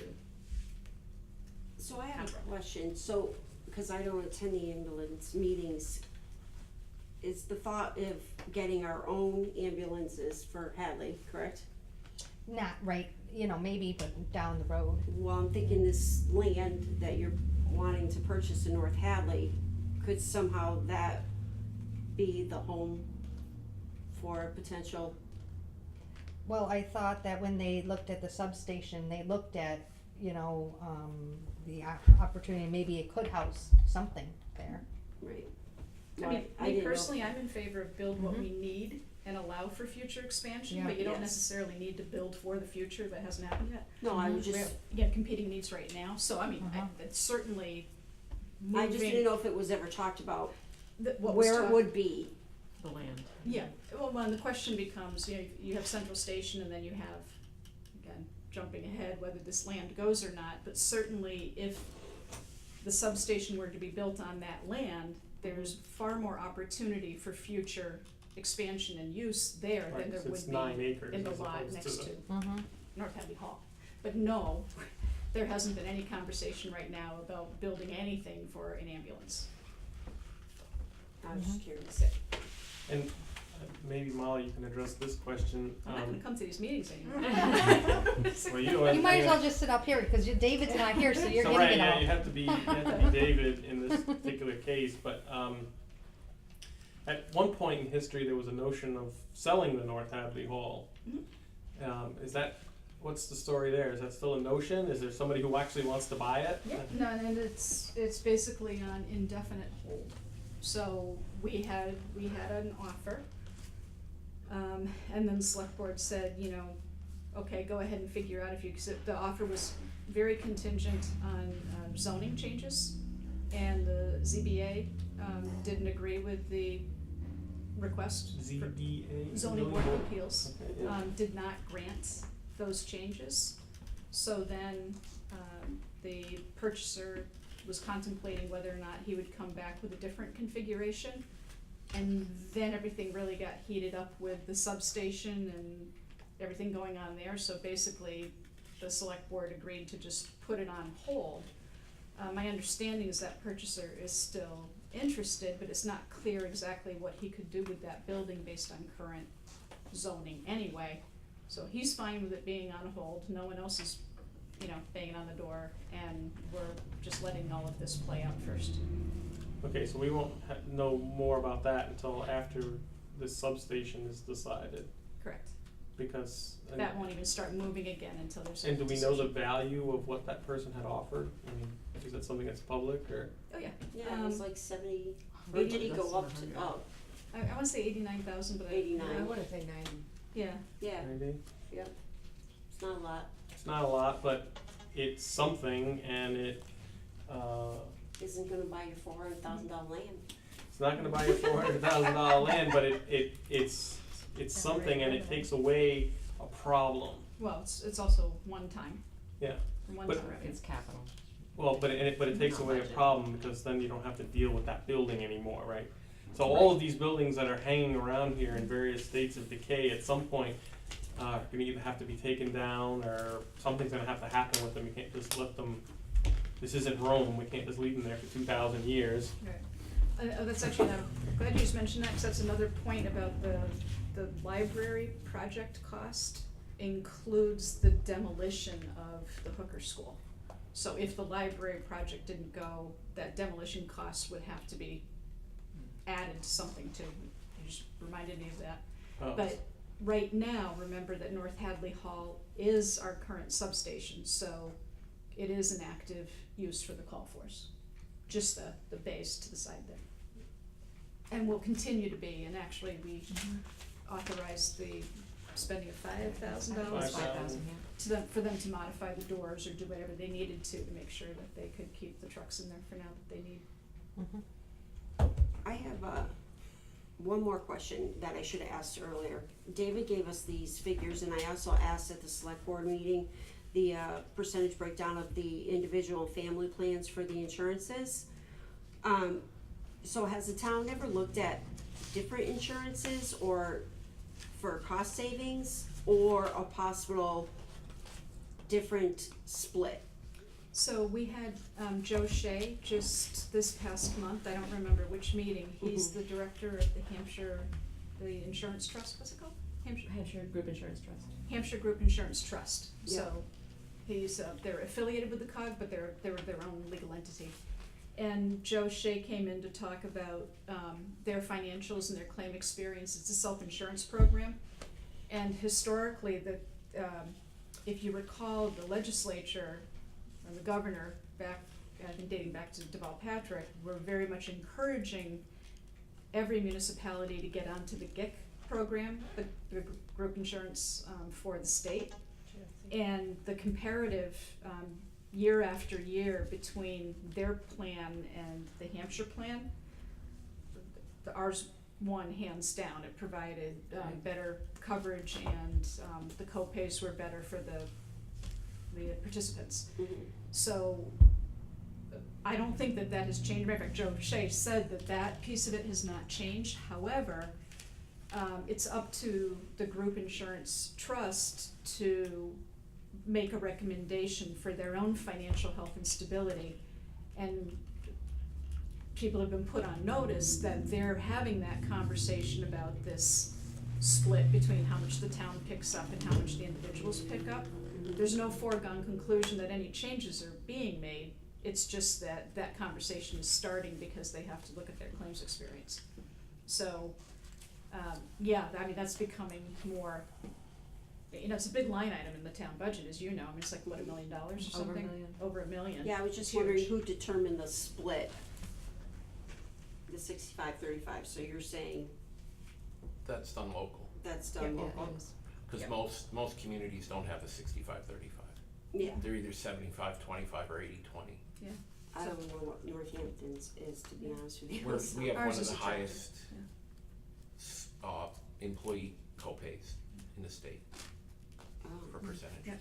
okay. So they're trying, I mean, a lot of the other towns are, like Dan's saying, I mean, they have to potentially go back to their employees that have been enjoying only paying 20% of their, and then bumping them up to, I mean, we all know what health coverage costs, so.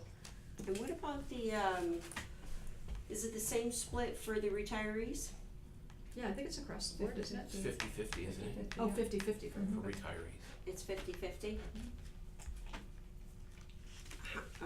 I guess we can't ask how many retirees we cover, right? Is it a large amount of people? yeah, isn't that on Yes, the that's- OPEB report? That's what the OPEB is about. Yeah. Okay. All of this Right, I'm just information's saying, in so the Retirees.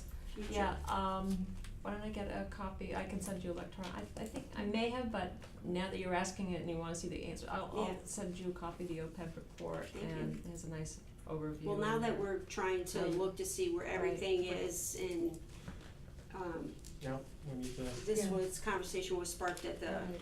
I was at the select board meeting Yeah. that gentleman was at, and then now that we're looking at, you know, across the board, Mhm. so that would be helpful if we had those figures. Okay. So I just wanna say that, me personally on the finance committee, I mean, we're not targeting anybody, we're just trying to come up with ideas that are gonna best suit the The town. town's needs. And, you know, I don't know that we have the answers to it, but I think that we're all willing to really try and ask questions, and thank you to both of you for answering those questions and making us knowledgeable, as well as David, but, if we don't ask questions, we don't learn, so, Well, I mean, we have to make it balanced, so. right. I'm not saying it's all gonna be done in 2019, but we are looking at, that's gonna be a pretty big, you know, we're gonna be hit hard in that year, so I just wanna be able to get all the information we can out to the residents as far as, you know, what we're looking at, and I would like to see improvements within the town. It's about time that it happens, you know, whether it's a form of government change or even our employees, you know, HR person Well, in the computer system, and the computer system, you know, it all needs to be done. all, and so when do we do it? That's the thing, we keep putting it off, and putting it off, how do we do it and when do we do it? So, Well, I actually was chuckling to myself today because, you know, we keep thinking about, especially with the IT, how outdated our IT infrastructure is relative to what most everybody else has gone to. Until I had to communicate with the city of New York today. And I needed to send a fax, to the city of New York. Well, when we set up our office, we wound up going with voice over IP, so all of our phone and everything is internet based. So when you send a fax, we just send it right from the desktop and put in the number and off it goes, right? You're familiar with these things. And the guy kept calling me back saying, I'm just getting your cover sheet. And then finally I said to him, I don't understand, we use this faxing technology all the time. And he said, oh, wait a minute, you're not trying to do that through a computer, are you? And I said, yeah, and he said, we can't receive that. So, and they didn't have email either, so I made me feel a little bit better today. I'm like, yes. I can't This is- imagine that the city of New York can't receive an email. Yeah, well, and apparently for their division they can't, so, but. Wow. Alright, so we're not that bad. We're not that bad, but again, and you think about what New York has been through, and again, cut, not investing, and you think about how inefficient and frustrating, I mean, this poor guy, you know, that I was talking to clearly wanted to be helpful, but couldn't. And to Terry's point, that's not a good way to treat our employees, and I think, you know, we're like that, you know, we need to provide better tools. I think you could see the IT is just so important. I see expenses here of like $5,000, and we're talking, a lot of it's paper and stamps and stuff like that. I mean, we should be sending emails and less paper. And then we're talking about storage space. We shouldn't need all that storage space if we can scan it in and have it all in the computer.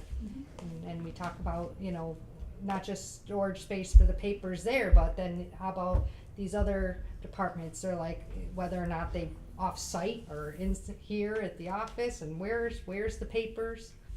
So I think we would have a big cost savings, and I think that's definitely a focus. Well, I it's mean, almost, anything else? you know, it's almost 9 o'clock.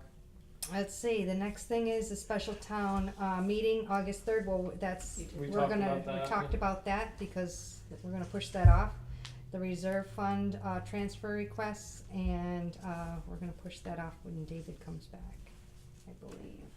He'll Well, we bring those talked, to us. He's gonna put it, it's a Right. warrant, right? Yes. Yep, It's being it's warrant. being warrant.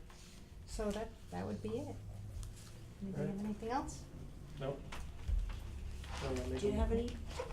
You've been very quiet quiet down there. Yeah. You've been very quiet. Yeah, I'll offer some comments just on the Parks and Rec and assessors. So I need to do more of my homework on it, kind of get down to the nitty gritty, but I was failing to find too much opportunity. I mean, we keep talking about, you know, the commissioners or the board of assessors, and I see a couple $1,000s. You know, maybe when you add health insurance to that and some other costs, but we're talking a couple firefighters, that's tens and tens of thousands of dollars. Where I see the huge benefit coming is from restructuring, you know, how these boards work. For example, in Amherst, the board of assessors is appointed by the town manager. So you have much more of a kind of streamlined process and a chain of command, as it were, versus we have a town administrator, so he's not as empowered. It might not necessarily be a cost saving up front, so when the finance committee talks about that for purposes of, you know, saving money in the bottom line, it may not be appropriate, but in terms of kind of just streamlining the processes for the town as a whole, I think that eventually it'll pay off, in my opinion, empowering your town manager, streamlining, to be quick, I don't want to say, you know, cutting out commissions here or there, but empowering the select board in certain ways, or not outsourcing, but actually consolidating how we do things to empower our staff more, will eventually pay off in savings, in cost savings. But that's part of a larger discussion that I'm trying to think through what to positively suggest, right? I have all these opinions on, you know, there's not much money here, and we can go line by line, we're saving nickels and dimes, but not really getting too far. But yes, I've been racking my brain this whole time to think of a positive suggestion on all of these. But so I say it almost every time, and I'll say it again, is I think that we need to really talk about an override and kind of wrap our heads around that, because we need more money coming into the town. You talk about you know, saving paper, saving stamps to digitize everything, and that's a real cost savings. But to get all the equipment to do that, we need to have an upfront investment. You know, we need to have the tens of thousands to come in to have the IT department, to then have an IT department go through department by department and Clean it streamline, all up, clean yeah. it all up, you know, upgrade everything.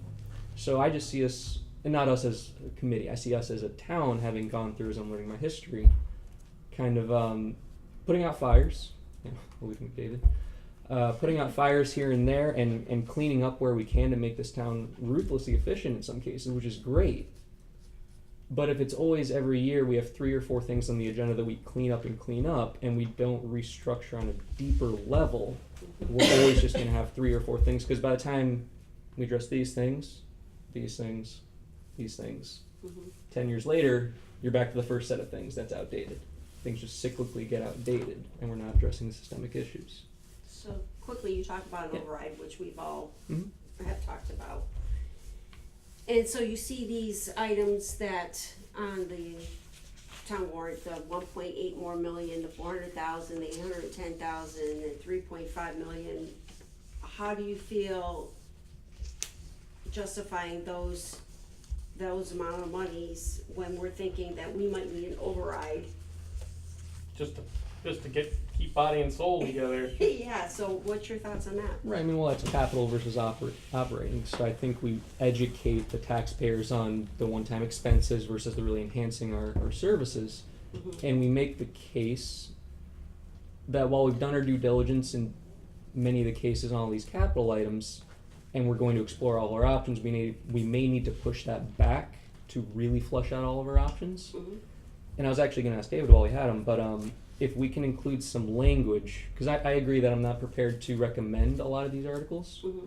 but I want to specify that doesn't mean we're opposed to them fundamentally, but that we aren't yet 100% that the option is solid, right? So to specify that is different. So if we just go to the taxpayers and say we oppose this, Mm-hmm. that's not informative. We say we oppose this right now, we'll be back with it later. Mm-hmm. We'll have more information, better information. It's not a bad plan, it's not a bad building, it's not a bad idea, but we need to flesh it out more. So I was going to ask, I don't know if that's typical procedure in these warrant articles, if there's space for finance committee recommendation with comment. I Kind think of a that thing. would be Excellent. great. Yeah. In the past, that hasn't been requested, but I think that would be very appropriate, right? Mhm. Do you agree? Yes. Especially because a lot of this is time sensitive. We Yeah. kind of, Mm-hmm. and the juggling of it all can get really confusing for the average taxpayer. And I think, frankly, that would be more useful than kind of like the bottom dollar and comparing 20 cents to 80 cents or something like that. But just if we explain enough to them, I think that they'll have enough trust that we've done our work. Right. And I don't want to say the figure then becomes unimportant, but if they trust that we've done our work and then we really come to them and say we need this, I'm not saying it won't matter what the figure is, we can't go crazy, but they'll give us much more leeway on 1.2 versus 1.5 million, right? But that's just all capital. And then we have to make that very distinct from the operating and enhancing our services with IT, with HR.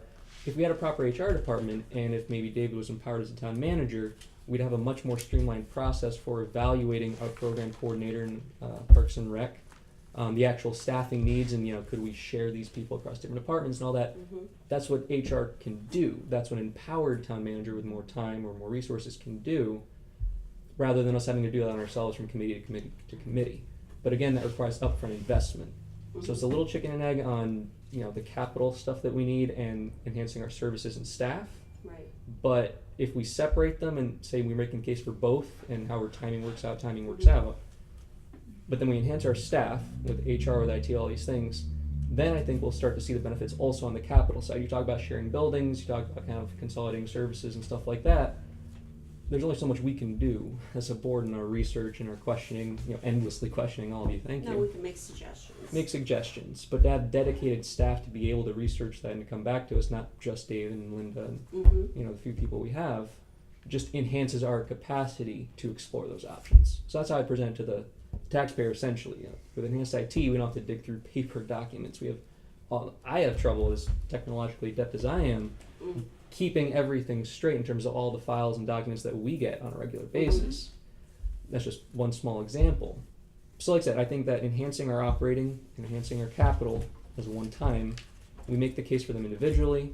We go to the taxpayer and say the operating will pay off in the long run. We will eventually have less paper. We will eventually, be able to use our buildings more effectively. We'll eventually be able to use our boards. Because I don't think, the Board of Assessors, the Parks and Rec Commission, I don't think we cut them and we underpay them for all the work that they do. Frankly, we can enhance what they're able to do with our staff, Mm-hmm. eventually with upfront investment. And then the cost kind of tapers off when you see all those efficiencies in the long run.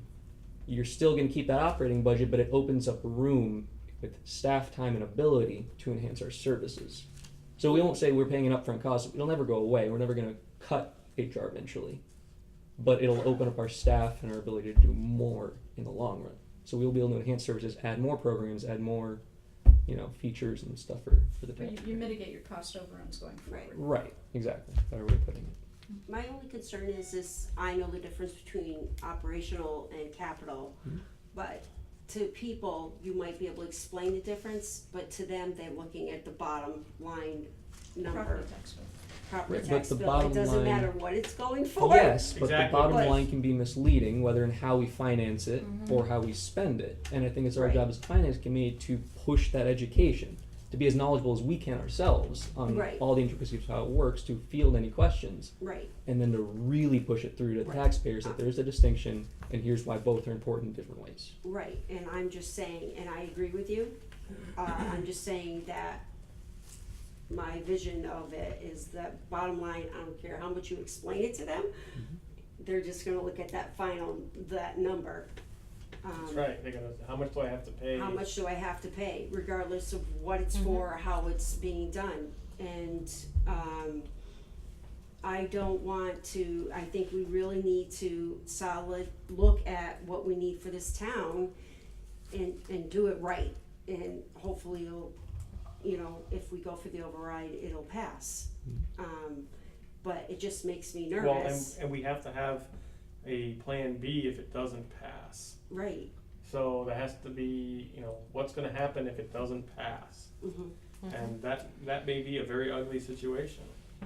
right. And for IT, won't we have capital and operating? I mean, how about all Yeah. the equipment that you have to get Sure, for the yeah, one it's- time to get it all started, yeah, and more then you have to. complicated. It's So- gonna be So a that- but big that's gonna chunk be a of money, big- no matter what Yeah. way you look at it. Oh, it's- sure. And it's But not one equipment's not time. cheap. Sure, They but- have- It's They buy new continuous. things all the time. And you have Of to course. stay current. Perfectly valid points, which is why I'd rather be spending time talking about wrapping our heads around that in preparation for the override than maybe nickel and diming on the Parks and Rec commissions, for example. Not that there is an opportunity there, but I think we need there's to an take the big opportunity ticket items. to look at, when the opportunity arises, I think you need to look at it where you're just looking at a few, dollars spent on commissioners' pay. I don't think that's what Tom or I are looking at. I'm looking at, okay, recreation can be done by the DPW, you might pay somebody 25 hours to organize these programs, and you get rid of a lot more than a Right, few you get thousand rid dollars. of like 80,000. Exactly, so you need to look into that more. Yeah. Right, and we need to look into It's that more not a because, I few mean, thousand. outsourcing is not free. It's not like you just cut the person, then you don't have to pay anything for what you're bringing in. And presumably, even if you save on the health insurance, that cost is absorbed into the fee that they're charging you because they get health insurance from whoever, hires them. When they, Well, no, it would be No. contracted out, so it would just be fee for service, and there'd be no. right, but that's what I'm insurance. saying. No health insurance. We wouldn't. No, you have to pay them more because they're You gonna have, buy. exactly. You have to Yeah. pay them more because they are getting health insurance from their employer, presumably, and for their services. That's why they charge you $15 an hour instead of $12 an hour. The cost doesn't just go away. Right. It's not like nobody in the world has to pay health insurance just by hiring other people to do the No, work. but you can hire individuals that don't work for other companies, that work for themselves. And True. in this department, I think it's more that than the bigger picture of what you're thinking. And I'm not arguing the fact with you, I'm just saying that this wasn't brought to the attention, one, because it's only a few $1,000s. There's a bigger picture there, and it's the opportunity to look at this department and think, can we do things differently because of the The change, it's a Change. flux coming in, right? right. And I think you Oh, have yeah, to no, look at it that way as well as the other Absolutely. big No, I things. completely We agree. need to focus on many things. Right. That's why we meet twice a month. Which is why I started by Except for saying every that, week. while from a finance committee perspective, it may not seem because we're only talking about a few $1,000s, I do agree that the potential savings in the long run and with kind of restructuring everything on a deeper level will result in huge savings. So I agree with your point. It's Well, what I was and- trying to get at, and I was wondering our proper role in that moving forward and our recommendations to the select board. Well, I think we have to be prepared for both eventualities, right? I mean, personally, I would like to see an override, and personally, I would like to see all departments bolstered, and have, increased services, but that costs more money, and so, and since it's, gonna be something that has to be voted on at town meeting, there's gonna be a binary decision that happens at town meeting. It's gonna be, yes, there's an override, and we're gonna do everything, it's gonna be great, and we're gonna have a nice shiny park and rec department, or no, the override didn't pass. Okay, in that case, what's going to happen? And then we have to decide of the revenue that we have, how we're going to spend it. And personally, in that scenario, public safety comes first. period. Right, I mean, but there's a couple of different Right. ways you can structure your override too, so we don't have to lump it all together to say either all of these things pass together or none of them pass. That's right. So we can, put them kind of line by line too, and then educate ourselves, and then educate the taxpayer, and public safety comes first. If you're going to vote for any of these tonight, please vote for fire. Right. We don't want to pick favorites, but we think it's the most important kind of a line, right? So I do think there's a way to I go mean, about we it. don't want to be in a position where a tragedy happens and people look at us and say, why did you do it that way? Mhm. And I agree that we need to have a plan B for what if we don't get any override, then how do we fund these things? But I think you talk about the plan A first, and then make sure you have a plan B. Don't start with your plan B, and then never get to plan A. Well, no, it's No, but you need to have both. but it's Yeah, after yeah. 9 at this point. Have you had a comment? Yeah, debt exclusions can be listed separately. General override has to be a single question. You can't say X for fire, X for schools, X for, it has to be a single amount. You can Like do a a ladder grocery list. system, if you say 200, 300, 400, and then the highest amount that passes is the one that you get to raise. But That's you part of can't, the reason we wanted to have, the DOR, or Mhm. Cindy Pooler now, I think, come in and Yeah, you explain all can't- of this. And has that been That's finalized? different Do we have a than date what for that yet? was. Do we have a date for that, Sandy? I thought David was trying to get him on, not for the 12th, but the, 26th. If you have it on the 12th, I hope you're bringing mounds of coffee, because we're gonna be No, there it's at gonna be late not, night. it's definitely not on the 12th. Okay. The 12th is already jam-packed, yeah, so I think he was aiming for the next July meeting. All right, well, so we have a motion I have a to motion adjourn. to adjourn. Seconded. All right. All in Thank you, favor? everybody. Good night, everyone. Thanks for letting me talk fast. Yeah. Actually, it disappeared down there.